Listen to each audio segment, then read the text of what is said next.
चाहे roller coaster हो या फिर वाटर स्लाइड, एक थीम पार्क की खतरनाक और रोमांचकारी राइड्स में बैठकर तो कलेजा मुंह में आ ही जाता है भाई। लेकिन चाहे आप सारे सीट बेल्ट्स, लैप बर्स और वार्निंग बोर्ड्स लगा लें, ये हर समय उतने सेफ नहीं होते जितने दिखाई देते हैं।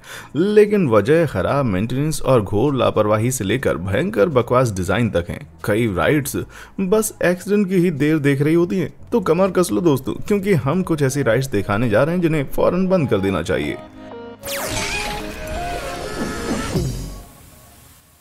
सैंड ब्लास्टर डेटोना बीच का बोर्ड वॉक एक फेमस फ्लोरिडियन अम्यूजमेंट पार्क है, लेकिन कुछ साल पहले इसकी एक राइड गलत कारणों से नेशनल हेडलाइन बन गई थी। द सैंड ब्लास्टर, जो कि एक बेहतरीन 53 फीट ऊंचा स्टील का रोलर कोस्टर था, ये 1970 में बना था और बोर्ड वॉक में 2013 से चल रहा था। मुसीबत शुरू हुई जून 2018 में, जब कोस्टर की फ्रंट कार अचानक से पटरी से उतर गई और 2 राइडर्स 34 फीट नीचे आ गिरे। ये तो तीसरी मंजिल से गिरने जैसी बात हुई भाई।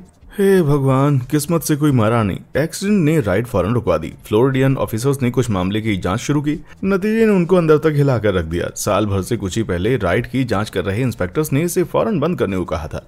जांच में उन्हें 1-2 नहीं बल्कि दर्जन से भी ज्यादा गड़बड़ियां मिली थी। इसमें खराब सीटें, बहुत सा जंग, यहाँ तक कि पटरियों में एक बड़ा सा क्रैक भी मिला था।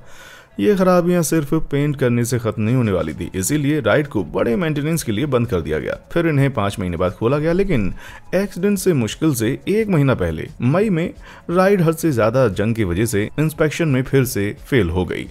कुछ और बढ़िया मेंटेनेंस के बाद एक दूसरे इंस्पेक्टर ने राइड को फिर से हरी झंडी दे दी, लेकिन महज कुछ ही घंटों के बाद ये भयानक हादसा हो गया। ये ब्लाइंड इंस्पेक्शन था क्या भैया? जांच में फाइनली मालूम पड़ा कि कारों के 22 मील प्रति घंटे की स्पीड में कॉर्नर से टकराने से डिरेलमेंट हुआ था। बुरी बात यह थी कि इंजीनियर्स को भी ट्रैक पर सबूत मिले कि सैंड ब्लास्टर पहले से कई दफा पटरी छोड़ चुकी थी, जिसकी एडमिनिस्ट्रेशन को खबर भी नहीं दी गई थी।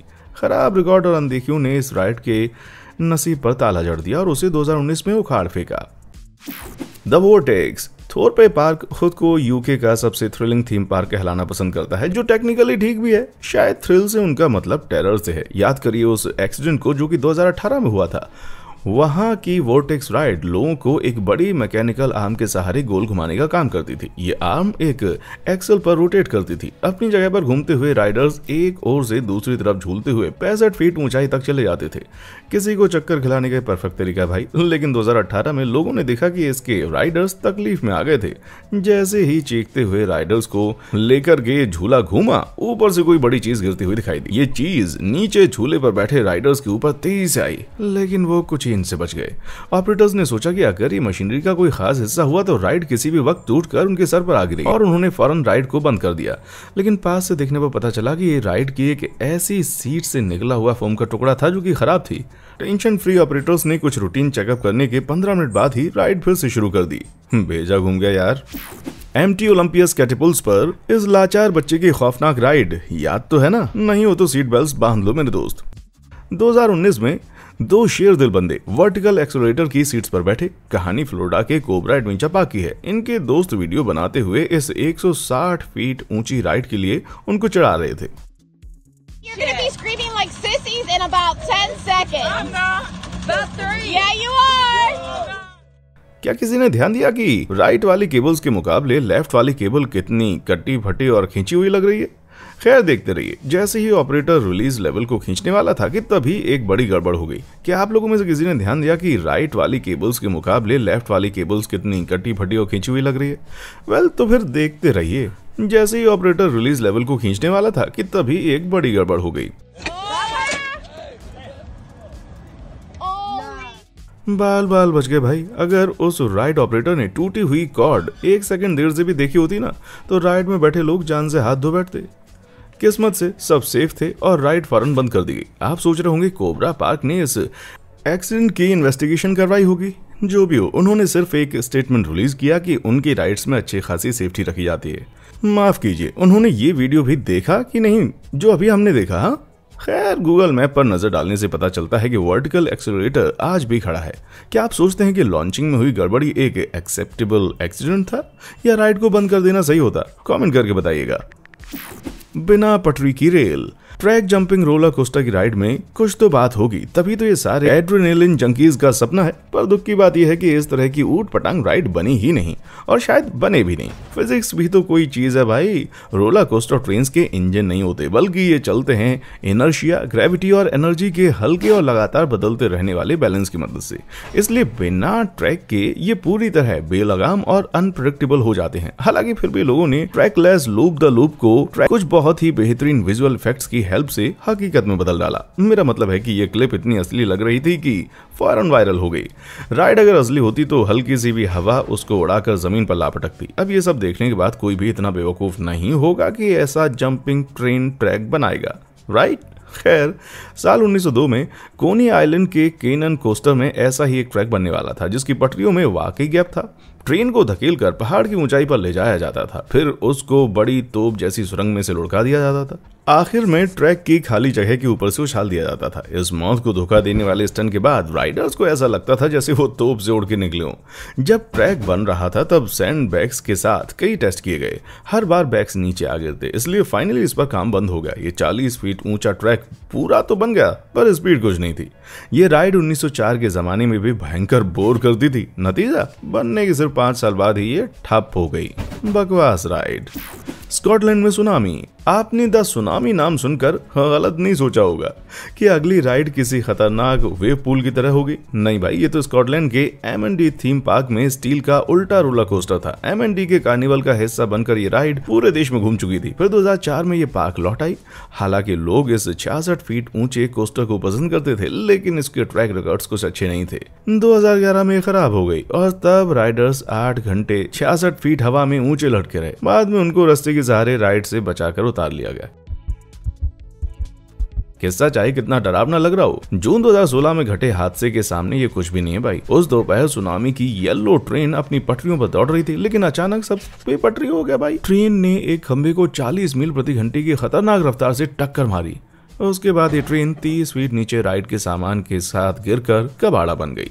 इस क्रैश में 2 एडल्ट्स और 8 बच्चों को चोट आई, लेकिन इतने भयंकर एक्सीडेंट के बाद भी कोई मौत नहीं हुई। इस खौफनाक हादसे के बाद हेल्थ सेफ्टी का इन्वेस्टिगेशन शुरू हुआ, लेकिन जो नतीजा निकला, इन्वेस्टिगेटर्स उसके लिए तैयार नहीं थे। राइड की पैसेंजर कार्स के एक्सेल की रिपेयरिंग कुछ ही दिन पहले हुई थी, लेकिन जो वेल्डिंग मटेरियल यूज हुआ करता था वो किसी काम का नहीं था।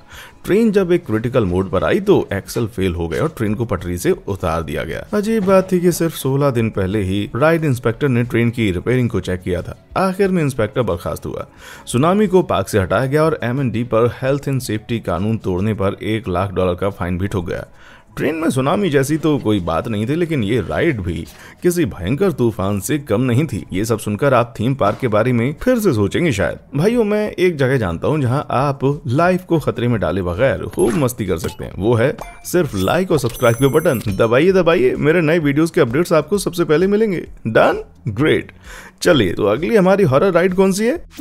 हाइपरसोनिक एक्सएलसी। वर्जीनिया के किंग्स डोमिनियन एम्यूजमेंट पार्क में हाइपरसोनिक एक्सएलसी इसलिए बदनाम है कि 10 सेकंड लंबी राइड के लिए 2 घंटे इंतजार करना पड़ता है। हालांकि ये ज्यादती है।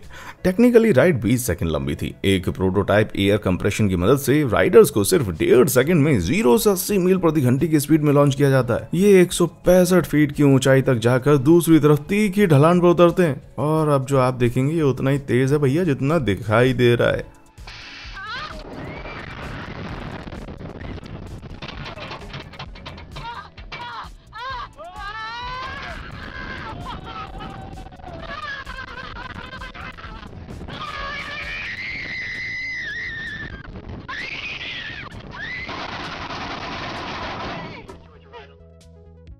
मस्त हेयर स्टाइल है। 2001 में ओपनिंग के बाद ये अनोखा और मजेदार कोस्टर काफी पॉपुलर हो गया। बाद में अफवाहें उड़नी शुरू हुई कि लोग राइड में हाथ ऊंचा करते हैं, उनको बार बार कंधा डिसलोकेट होने की तकलीफ बनी रहेगी। इसकी वजह लॉन्चिंग फोर्स को माना गया, जैसा कि होना था। कई कोर्ट केसेस चले जिन्होंने किंग्स डोमिनियन को बहुत नुकसान पहुंचाया। फाइनली 2007 में राइड को बंद कर दिया गया, वो भी शुरू होने के 6 साल बाद ही। पर एक बात है, मुझे कोर्ट केस और किसी भी इंजरी का कोई रिकॉर्ड नहीं मिला।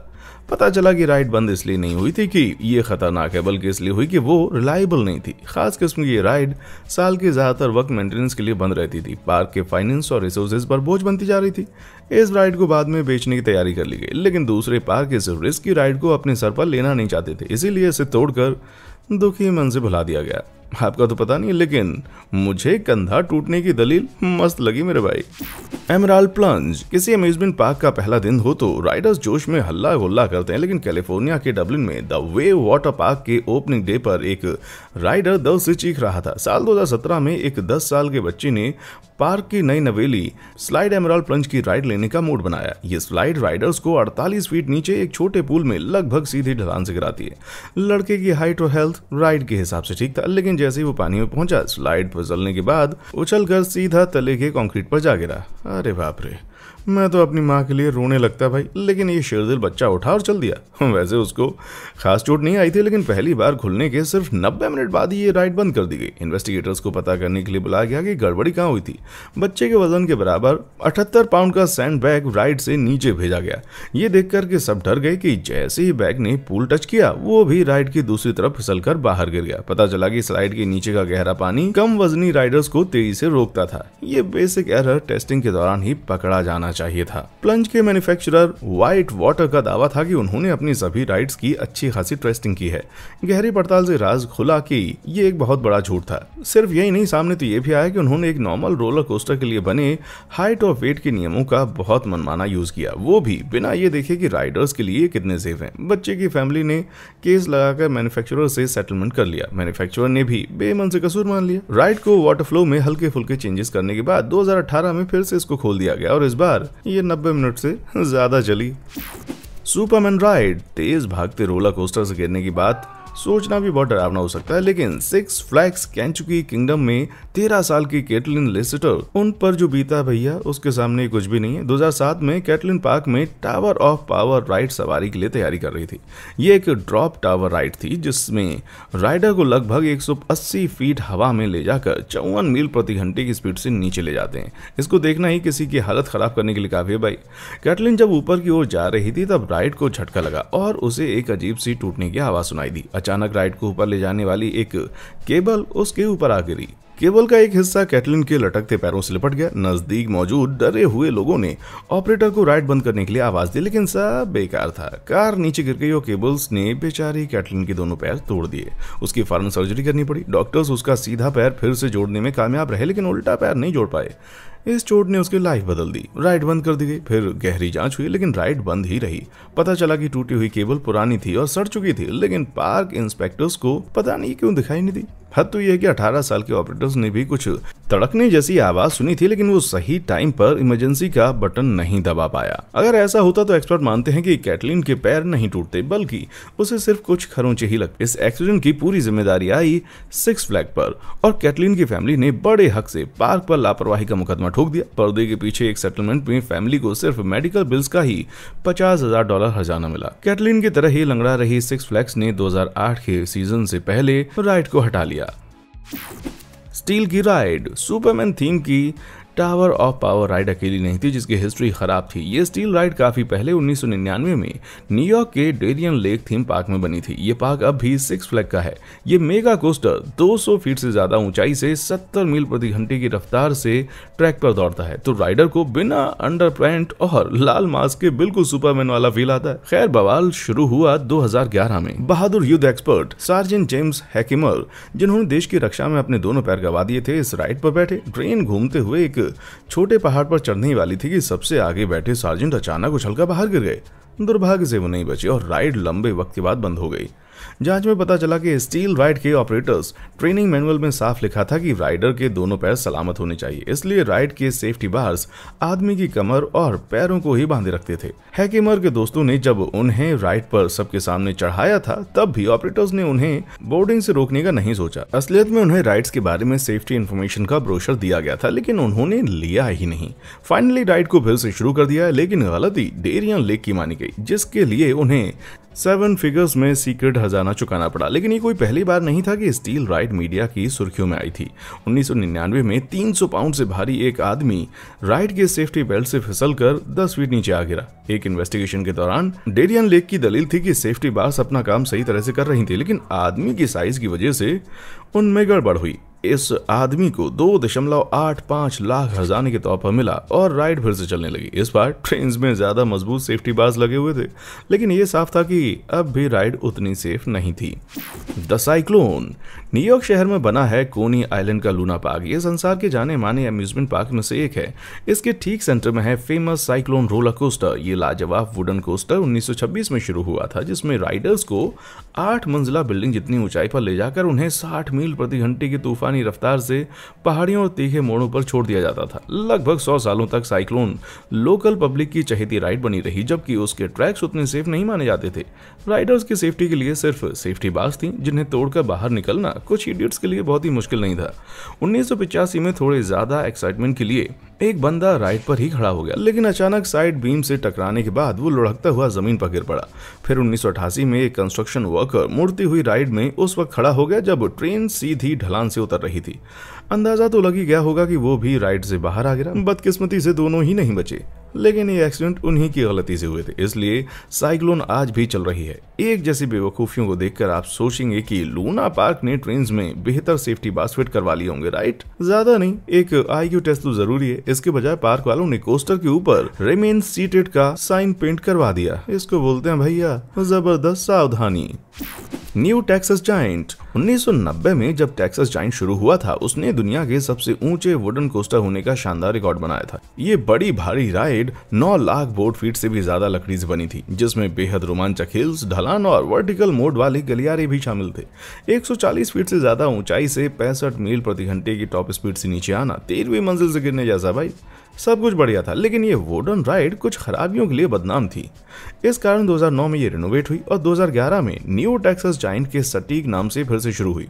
जुलाई 2013 में हुए हादसे तक सब कुछ सही चल रहा था। एक मोटी औरत इस भीमकाय राइड में बैठी हुई थी। पहले तीखे ढलान के बाद वो अपने कैरेज से उछली और 75 फीट की जबरदस्त ऊंचाई से नीचे गिर गई। बदकिस्मती से औरत नहीं बच सकी और राइड को इन्वेस्टिगेशन होने तक के लिए बंद कर दिया गया। सेफ्टी एक्सपर्ट्स ने राइड में लगे सेफ्टी उपकरणों पर सवाल खड़े कर दिए। तीखे मोड़ और बेहद तेज स्पीड के बावजूद राइडर्स की सेफ्टी के लिए उसमें सिर्फ लैब बार लगी हुई थी। कई चश्मदीद गवाह सामने आए और दावे किए कि ट्रेन के स्टेशन छोड़ने से पहले उस औरत ने एक अटेंडेंट को इस बात पर टोका भी था कि उसकी लैब बार ठीक से लॉक नहीं हुई है। उस औरत ने सिर्फ एक बार लॉक होने की आवाज सुनी थी, जिसका मतलब लॉक सही तरीके से नहीं लगा था। अटेंडेंट ने जल्दबाजी में लैब बार को खींच तान कर देख लिया और औरत की साइज और उसकी कंसर्न को देखते हुए भी अटेंडेंट ने उसकी बात पर ध्यान नहीं दिया। हे भगवान, इस भयानक एक्सीडेंट की वजह औरत के मोटापे और अटेंडेंट की लापरवाही को माना गया, ना कि हल्के लॉक्स को। राइड को सिर्फ 2 महीनों के लिए बंद रखा गया, लेकिन रीओपनिंग से पहले बेहतर लैब बार्स को रीडिजाइन किया गया और एक्स्ट्रा सीट बेल्ट जोड़े गए। अब मोटे लोग बिना बाहर गिरने के डर के राइड कर सकते थे। हाँ, पर उनका मूड ना हो तो फिर ये बात अलग है। फ्लाइट कमांडर सब जानते थे कि ओहियो में किंग्स आइलैंड के सेफ्टी रिकॉर्ड्स बहुत ही अच्छे नहीं थे। 1976 से कम 7 लोग पार्क में अपनी जान गंवा चुके थे। इनमें मेडिकल इमरजेंसी से लेकर बिजली गिरने तक के केसेस हुए थे। सिर्फ एक एक्सीडेंट सबसे अलग था, जिसकी वजह एक राइड बनी थी जो कि द फ्लाइट कमांडर था। छोटे पॉट्स में बंद राइडर्स को 60 फीट की हाइट तक ले जाया जाता और फिर मैकेनिकल आर्म की मदद से गोल घुमाया जाता। हर पॉड पीछे से एक घूमने वाले सेक्शन से जुड़ा होता है, जिसे एक जॉयस्टिक की हेल्प से राइडर खुद के पॉड्स को 360 डिग्री तक घुमा सकते थे, एक छोटे स्पेसशिप की तरह। लेकिन 1991 में शुरू होने के सिर्फ साल भर के बाद स्पेसशिप का ये सपना जमीन पर टूटकर बिखर गया। एक औरत अकेली राइड पर चढ़ी और किसी वजह से अपने पॉड से फिसलकर 60 फीट की भयानक ऊंचाई से नीचे गिरी। वो नहीं बची, लेकिन इस एक्सीडेंट को देखकर इन्वेस्टिगेटर्स सर खुजलाने लगे। वो एक शोल्डर हार्नेस और लैब बार से बंधी हुई, बिल्कुल सेफ थी और दोनों चीजें बराबर काम कर रही थी। तो आखिर वो फिसलकर गिरी कैसे? मामले की जांच हुई। आगे की गहरी जांच में पता चला कि वो काफी ज्यादा नशे में थी और सारी गड़बड़ यहीं से शुरू हुई थी। ये अंदाजा लगाया गया कि नशे की हालत में वो लड़खड़ाती रही होगी। इस हाल में और गलत डिजाइन के कारण वो बाजू की सीट पर फिसलकर गिर गई होगी और इधर अफरा तफरी में सीट बेल्ट खुल गए होंगे। शायद उनकी तबीयत खराब हो रही हो या उसकी मौत हो चुकी हो। जो भी हुआ हो, उसके साथ सही तो नहीं हुआ। राइड बंद हो चुकी थी, जो कि 1992 में बिना किसी हादसे के एक बार फिर से खुल गई, लेकिन तब भी राइड की साख पर बट्टा तो लग ही चुका था, इसलिए 3 साल बाद ये फिर से बंद कर दी गई। तूफानी रिवर पैड। लगता है ऑस्ट्रेलिया की हर चीज आपसे खुन्नस पाले बैठी है। सांप, स्पाइडर्स, यहाँ तक कि थीम पार्क राइड्स भी। यकीन नहीं आया? यकीन आएगा जब जानेंगे कि ड्रीम वर्ल्ड की थंडर रिवर रैपिड्स में क्या हुआ था। ये बिल्कुल आम रैपिड रिवर राइड थी। इसमें बड़े और गोल राफ्ट्स बड़ी लहरों के साथ बहुत थे, जिनको पानी से बाहर निकलने के लिए एक कन्वेयर बेल्ट सिस्टम का यूज होता था। राइड की हाईएस्ट स्पीड सिर्फ 28 मील प्रति सेकंड होने की वजह से इस राइड में मुश्किल से एडवेंचर फील होता था, लेकिन 2016 में एडवेंचर हुआ। उस दिन राइड के लिए जरूरी वाटर पंप फेल हो गया था, जिससे वाटर लेवल गिर गया। तो जैसा होना था, कन्वेयर बेल्ट के पास एक राफ्ट सपोर्टिंग रेलिंग में फंस गया और अनलोडिंग एरिया की तरफ नहीं जा सका। बस 1 मिनट से भी पहले पीछे से दूसरा राफ्ट स्पीड में आया। दूसरे राफ्ट ने पहले वाले को टक्कर मारी और पूरा सीन पलट गया। उसमें से 4 राइडर गिर गए, जो या तो खतरनाक तरीके से राफ्ट के नीचे फंस चुके थे या फिर चलते हुए कन्वेयर बेल्ट में उलझ गए थे। चारों मारे गए भाई।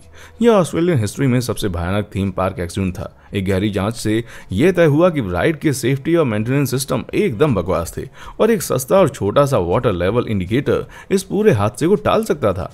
इस अविश्वसनीय चूक ने 2018 में राइड बंद करवा दी। ड्रीम वर्ल्ड की पेरेंट कंपनी आर्डेंट लीजर पर हेल्थ और सेफ्टी की अनदेखी के लिए 2.8 लाख का भारी जुर्माना लगाया गया। और यूट्यूबर कपकेक्स के लिए भैया तालियां, जिन्होंने इस सीरीज के फर्स्ट एपिसोड के कमेंट में थंडर रिवर रैपिड्स का सजेशन दिया। नहीं देखा है तो ये देख लो। अगर आपको कोई ऐसी राइड पता है जो मुझसे छूट गई है तो नीचे कमेंट सेक्शन में बताएं। हो सकता है कि इसके पार्ट 3 में आपका नाम मेंशन कर दिया जाए। देखने के लिए शुक्रिया।